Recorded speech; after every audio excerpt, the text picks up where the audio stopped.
My hair shouldn't be the topic of discussion when we're in the office. Oh, really? Interesting. Fascinating. Never heard of it. That eyebrow, every time they're raising it, is judgment. 1990s, you're a liar. If you choose to go on a work trip, once we're in Europe, what happens in Europe doesn't stay in Europe. My baby looking too good, yeah, she perfect. No, she worth it. When she pull up, all them man, them flirting. And yeah, she know that she a dime. Call up on my line. Told her, baby, bring it one time. Yeah. Just sit down and bring. Are we live? Yo, what's really good, Dirty Girl? Yes, you are locked in to another banging episode. You might be listening. You might be watching. It doesn't matter because it's still Hey Sis UK. United Kingdom, baby. We united, all my sisters. Can't forget the brothers around the world locking in.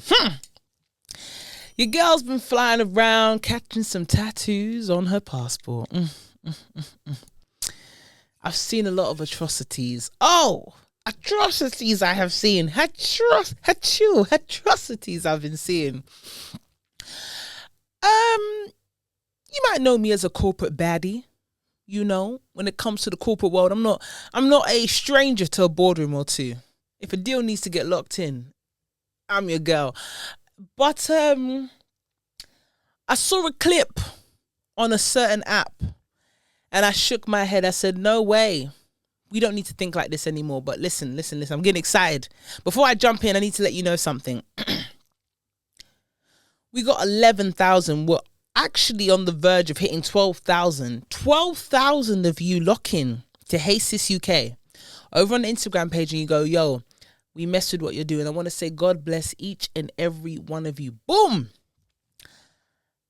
YouTube has said, yo, hey sis, you a partner now. We said we a partner now? Oh, we a partner now. Meaning, if you mess with what we do, if you rate what we do, there's a thing down below. It's got a love heart. Inside the love heart is a $sign. That means it's a super thanks. A super thanks is that cash money. Yes, cash money essay. So if you support what we're doing, drop some coins. Doesn't matter how big, doesn't matter how small. It helps us to grow the platform that we are building. We are network, baby. Oh, yeah. We're growing. We're unapologetically talking the damn thing. We're talking the truth. We're having those uncomfortable conversations. So one day we get to a comfortable place. I know that's right. You need to follow us on Spotify, YouTube, subscribe. You know a subscribe. You've been watching. You know subscribe is free. No one charges you. No nothing. We're not asking you to accept any dodgy cookies. Just click that right there. God bless you. Follow us on the Instagram page, HeySis_UK. Follow your girl on TikTok. I got 20,000 of you, over 20,000 plus of you. Follow me on TikTok. 20,000. Jeez. I guess I got to be on best behavior. Nah. Nah, forget that, man. You know, we're talking up the damn things. Okay, so TikTok, Instagram, Spotify. You know, exclusively, I've got my book, Hey, I'm the Big Sis You Never Had, telenovela. Go and lock into that one as well. But that's exclusive. You know what I mean? And then obviously, if you haven't had the chance, get yourself a Hey Sis mug. I'm going to take a sip right now. Cheers to that one. What are we drinking out of our mugs this week? We got wine, we got coffee, we got tea. We've got a tropical juice, darling. As much as I'd like to stick to water all the time, sometimes just give me the sugar. People that know me know I got a sweet tooth, so we got tropical juice we're sipping on. If you're sipping on something better, then shout to you. But this is what we got. You see that? Ooh, in the frame. As I was saying, okay, so this is it. I said, nah, man. Nah, I got to come and free the realness. So I'm on an app, scrolling through, and I saw a girl say, oh, how many of us, when it comes to the corporate world, how many of us hesitate to switch up the hairstyles? And I saw my sisters in the comments going, oh, you know, I don't want people staring. I don't want them asking questions. Bun that, I say. Can I get here? Yes, here. Bun that. You know why? when you enter the corporate world, especially if you're coming from the standpoint of a creative, yeah, and you're in the corporate world, everyone's pretty, you know, well-to-do and whatnot. You start to shrink yourself, as in, oh, I'm not going to dress like this. I'm not going to wear that hairstyle. I'm not going to mention that I do this outside of work. But let me tell you something. Once you go abroad with your colleagues, going abroad on a work trip is a leveler. Because before, I was on best behavior. I was feeling like I had to act a certain way because all of you act a certain way. That was my assumption. But now that I've seen you lot abroad, this is the leveler. This is you. This is the real you. Forget the drink. You want to blame it on the pints you had. What you said to me at that club, it wasn't the drinks. When I saw you lot coming out of that person's room, you thought I didn't see. I saw. Yep, I saw. I saw all the atrocities. I saw all the foolishness. And you think because it's Monday, you think I'm going to forget what you lot were up to? Oh, no, I'm not. And now I know I'm not the rebel. Because sometimes you think if you come from a different background or a different world, you go into the corporate world, you think, oh, I'm the rebel here. I've got to behave in a certain way. No, you're the rebel. You just hide it better, aren't you? Because I've seen you. I've seen you when you get a couple pints down you were necking it back on the work trip. Now it's Monday. You want to act like you're all well-to-do. No. And this is why, you know why I love it as well? I've seen some foolishness, but you have to wait till the Christmas party. You know, you got to pass your probationary period. You got to wait till a Christmas party to see everybody's real self come out of their shell. But when you go on a work holiday, people have this thing of, you know when people go, what happens in Vegas stays in Vegas? Yeah. That's Vegas. We're in Magaluf now. What happens in Vegas? That is Vegas. The same rules don't apply anywhere in Spain. Any Spanish islands, Greek islands, what else? Italian islands. I don't give a damn. Once we're in Europe, what happens in Europe doesn't stay in Europe, because anybody knows if you've partied in Europe, yeah? We're talking your Ibizas, your Magalufs, your Mallorcas, your Ayanapas, yeah? Especially from London. What happens in Europe doesn't stay in Europe. It comes back and it follows you. You might have had a clean sheet in London. If you ain't got a clean sheet in Europe, guess what? That's coming back to follow you in London. Because what happens in London never stays in London. And what happens to people from London, outside of London, always comes back to London. If you want to reset yourself in England, you're going to have to leave England. Sorry.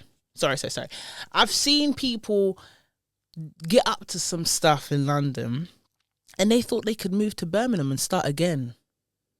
Doesn't happen like that, babe. Doesn't happen like that. You're going to have to leave the country. Yeah? You're going to have to leave the country if you want to reset. Because London is a very unforgiving place. Men from London are unforgiving. And men from South London are even more unforgiving. If you want a clean sheet, you've got to leave the country. That's the truth of it all. But circling back to work, you could be a manager, you could be a director, you could be a lot of things.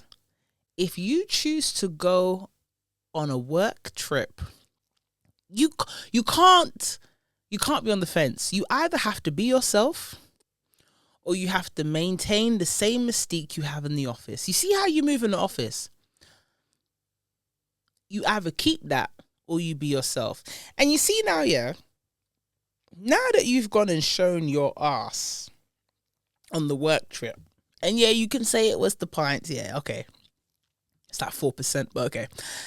You can blame it on the pints, but once we get back on Monday, we see each other. I don't want you looking at me sideways when I switch my hair up. I don't want you looking at me sideways if I have a fitted outfit on. I don't want you looking at me sideways if you ask me what I got up to the weekend and I say, oh yeah, I went to this person's concert, this rapper's concert. You don't get to look at me sideways anymore. You don't get to raise your eyebrow. Because have you ever been in the office, yeah? And, you know, people try to get to know you and they say something along the lines of, okay, what kind of music do you like? And you say a rapper or whatever, and they raise an eyebrow like, oh, really? You see, there's this disapproving eyebrow that they do in the office, yeah? I don't know if they do it subconsciously and they don't even know that they're doing it, where you say, oh, I'm into this thing that they don't approve of. So instead of saying, oh, I don't understand it or I don't approve of, because they know they can't say that, they go, oh, really? Interesting, fascinating, never heard of it. That eyebrow, every time they're raising it, is judgment. The eyebrow of judgment is very deadly in the office. Oh, you switched your hair up. Oh, you switched it up again. Your hair was short the other day. You see the eyebrow. The next time you say something that someone doesn't agree with in the office, look at their eyebrows. Every time it's like, oh, again? What did you get up to this weekend? Oh, it's like they can't help it. It's like their mind wants them to behave themselves. It's like they want to be woke, but the bigotry won't allow them. They want to be down with the culture. But how can I say this? No.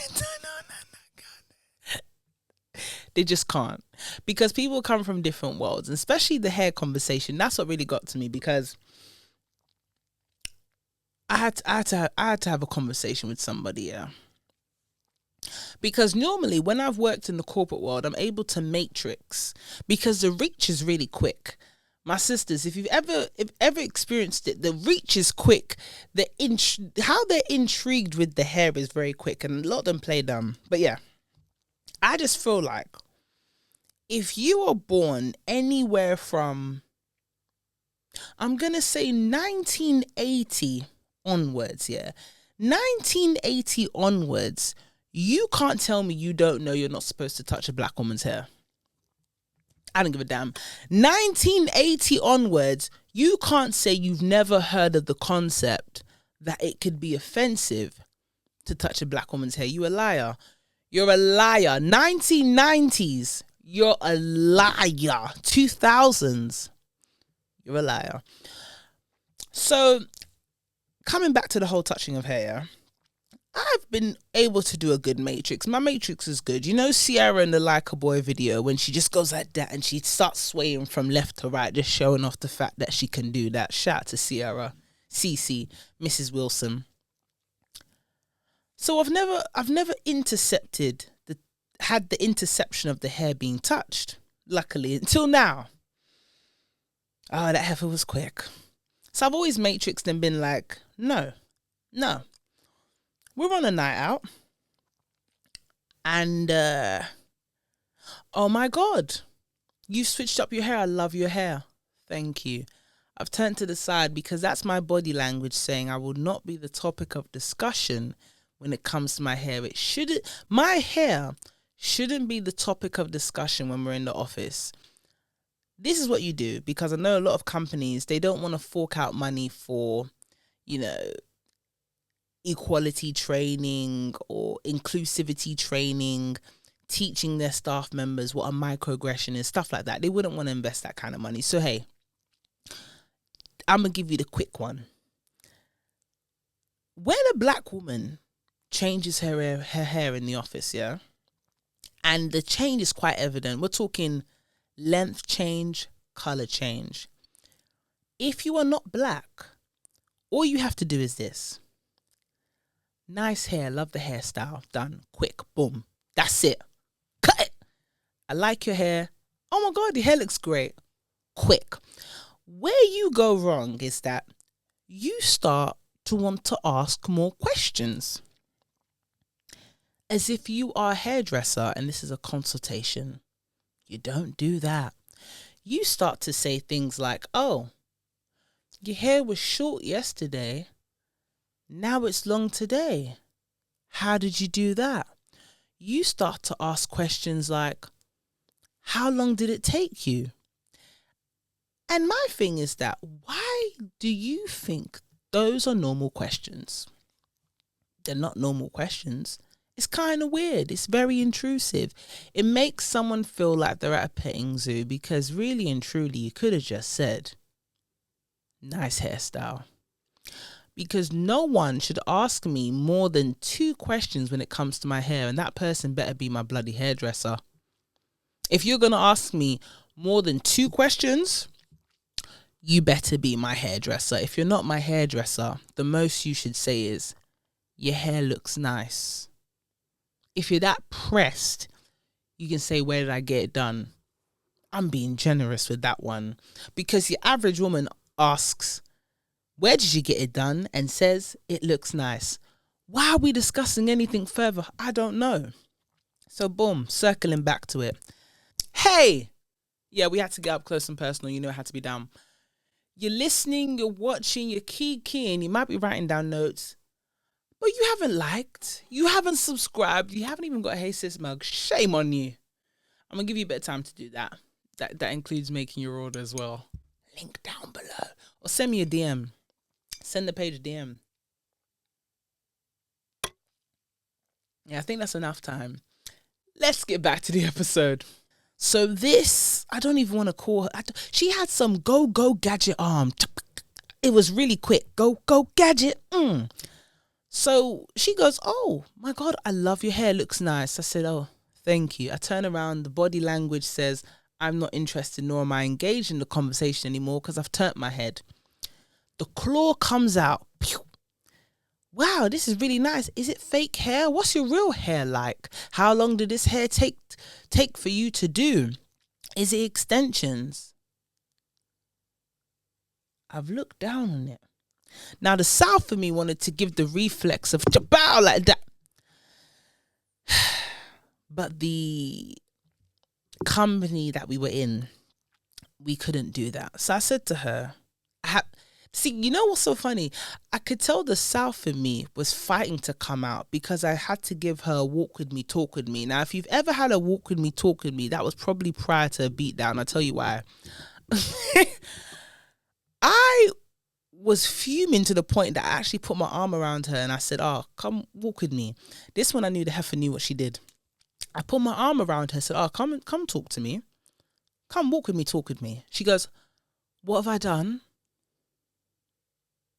You know exactly what you've done.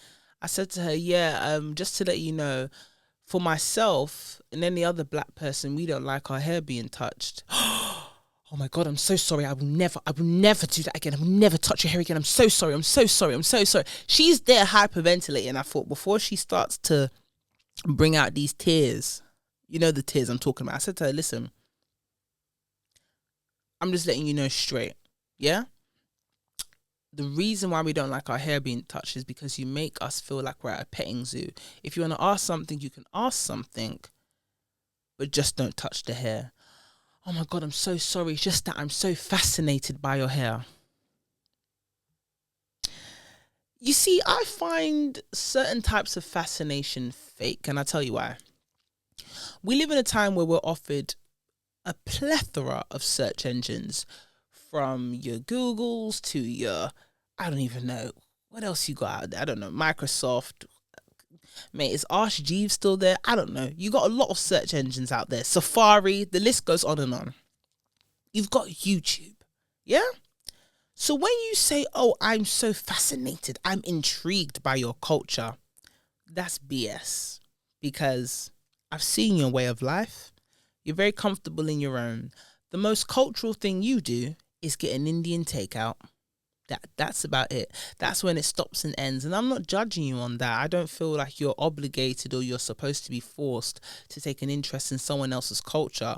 But don't use it as an excuse when you know you have crossed a boundary. Oh, I only did that because I'm intrigued. oh, I only did that because I'm so fascinated by your culture. Shut up. Shut up. That's not what it is. You crossed the boundary, you got checked, firm it. Take your L and go to bed with it. If you're so intrigued, if you're so fascinated, oh, I'm so fascinated. If you're so intrigued, then go and do your research in your own time. Or don't you have a friend from a similar culture? No? I think in life we have to admit when we have been checked. And we've all been checked. I've been checked. You've been checked. Everybody's been checked. Your mum, your dad. Let's not act like nobody is uncheckable. The reason why people's checking, as in your correction, gets stretched longer than it needs to be is when you try to fight it. If I tell you don't touch my hair, I'm so sorry. Didn't mean to make you feel uncomfortable. Lesson learned. I didn't know it was a thing. We move on. But it's very interesting to come across people from different walks of life, different classes, different cultures, and see just how oblivious they are to the rest of the world. Like, there's people out there that are in complete bubbles, that have never heard of certain things, never come across certain things. And then I start to think, with the internet, am I really buying it anymore? Is it really a thing of I didn't know? Or are people just selective? I don't know, you tell me. Maybe I'm too harsh. I don't know.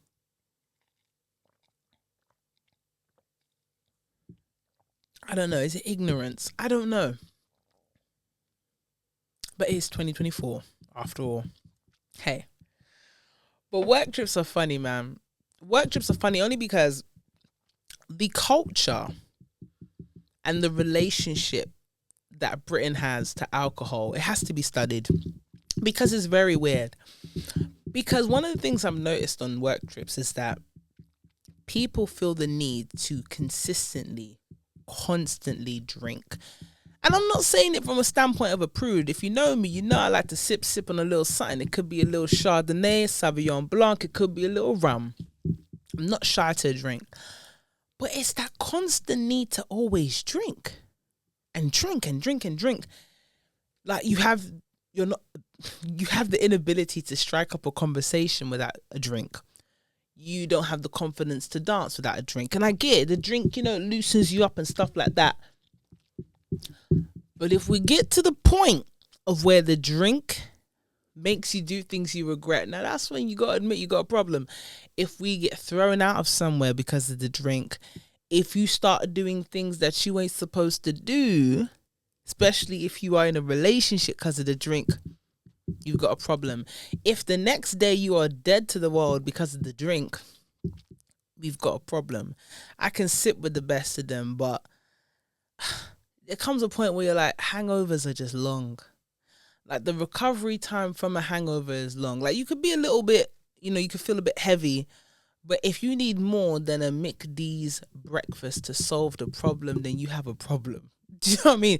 If your hangover is so bad that a good old fry up can't soak it in and sort you out, you got a problem. That's all I'm saying. It's just one of those things where, for me, my general rule of thumb is that I don't care if we're on a work trip. I don't care if it's the Christmas do. I don't care where we're at. I just got to make sure that I don't do anything that I regret. That's all. Because whether you want to act like it or not, there's certain people that will always remember. And they will remember it to a point where it's like, okay, I've done this to see the real you. I've done this to kind of poke and prod. And you know what's so funny as well, yeah? You always know who the work snitch is at a work trip or work do. And I'll tell you why.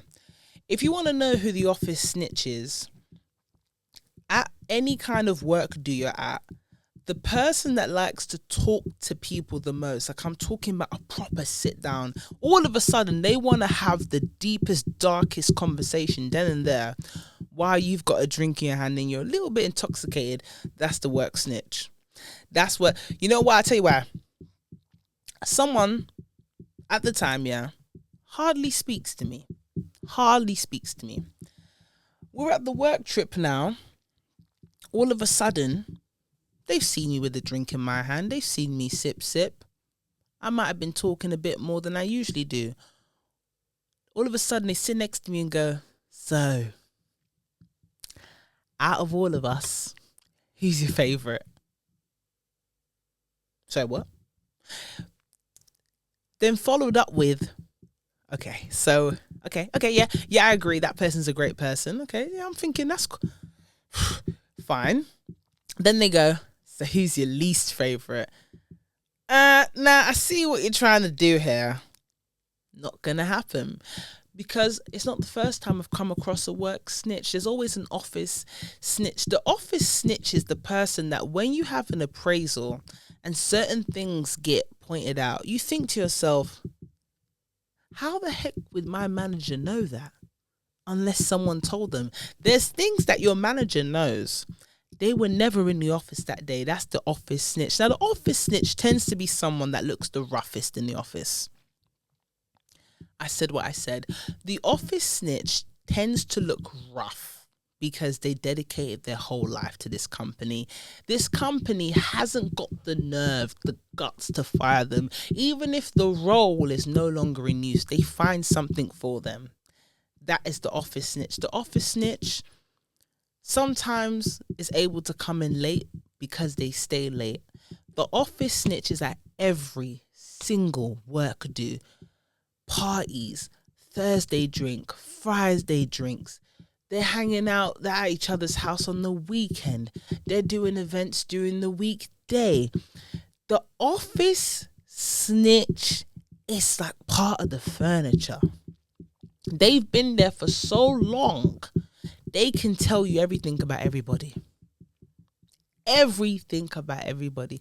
And I've also known they own a cat. Every office snitch I've ever met owns a cat. I don't know what the correlation is, but I'm just going to put that out there. I got a problem with the office snitch.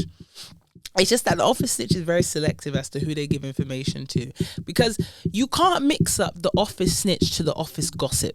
Now, the office gossip, the gossiper has no loyalty to anybody. They pledge allegiance to no one. They will tell you their business and everybody else's business, and anything you tell them, they're going to tell 3 other people. The office gossip is nothing but pure entertainment. That gossiper is fun-loving as far as I'm concerned, okay? You have a cup of coffee with that person and you bump into them in the kitchen, you will learn about everybody's lives in 10 minutes. But the office snitch pledges allegiance to the manager. That is it. And anyone above them. They pledge no allegiance to you and they are surveillance. The office snitch is CCTV. You 5 minutes over your break, the office snitch is going to report that. If they find a certain picture of you on WhatsApp, whatever, the office snitch is going to share that with everyone else. The office snitch wants to know what you get up to at all times. If they find a little complaint in an email or voicemail, someone calls in asking for you to sort out a situation that you sorted out, guess who's going to tell the manager? The office snitch. You might have just done a quick search. You're probably trying to see when your delivery is going to come. Amazon was on your screen for 5 seconds. The office snitches walked by. Oh, doing a little online shopping. You're thinking it's innocent. You kiki and laugh. Guess what? An email gets sent out to the company. It seems like we are misplacing our use on certain sites. Once certain sites get blocked on your office PC, sites that were not blocked before, should I tell you why that happened? Because the office snitch went and told the manager that they saw it on your screen one day. All of a sudden, Spotify blocked. Amazon blocked. Facebook, Instagram, everything blocked. Because of that office snitch. Collecting up freaking Girl Scout coins or Boy Scout freaking cookies. Because they're trying to be in the good books. But listen, I'm going to leave that for another day. I'm going to leave it. Let me round it up. as my final takeaway, if there's a work trip to go on, yeah, all expenses paid, I implore you to go on it. You know why? If there was anyone you felt shy around in the office, anyone that you felt your backup was against the wall, you didn't feel comfortable, it might have even had a little bit of a complex where you felt that they were better than you. If you feel that way about your colleague, go on a work trip. Once you go on that work trip, it's a leveler. Everyone is going to be relaxed because you've seen them in the worst state. I'm just saying, there's no big deal to them after you've been on a work trip because they have done it all. I'll say that. Go on your first work trip, come back, let me know how you feel. Yeah. It will not only humble you, it will humble. Don't forget to subscribe to Hey Sis UK so you never miss out on an episode. Not only will the work trip humble you, it will humble them. Go there to help your mental health, to give you peace of mind, to know that people are human. Work trips humanize people because now you don't have to feel like, oh, maybe I'm not proper enough for this place. Trust me. You're proper enough. It's the people you're working with that probably isn't. But anyway, before going any further, I need you guys to like, subscribe, drop a comment. And if you got a dilemma or anything you want me to talk about specifically that you're like, Yezzi, do you know that this is going on? Then get at me. DM the Hey Sis page. Send us an email at the Hey Sis UK _ Wait, no, there's no underscore. It's just the Hey Sis UK at gmail.com. If it's Instagram, it's Hey Sis _ UK. That's the handle. I'm going to put it up here anyway. It's a mouthful as it is. I've got my telenovela, Hey, I'm the Big Sis You Never Had, exclusive on Spotify. Get into that. If you like the episode, if you want to see us grow, if you want to see us doing better and better and better, then give us a super thanks. I love you, I love you, I love you, I love you. Just down there. And I think that's it. Until then, you've been listening or watching to another banging episode of Hey Sis. Make sure you stay blessed. Bye. I undress and he blows success. Lay down as you decompress. Come mine and forget the stress. Got the 9 to 5 cause he trying to change his life. He can't help it but to show his bad side. So he call me Jesse when he want that good ride. Follow my stride, you know you want a good time. Pick any card, I know it won't decline. He know how to please me, never tease me. Keep me in Givenchy, laced in Gucci. Quick, take the keys and drive to Chelsea. Eat a Scalini, order linguine. He ordered the chateau, we got it to go. Then flew to the chateau, you already know. Friends telling me they see the glow. There's no way they know.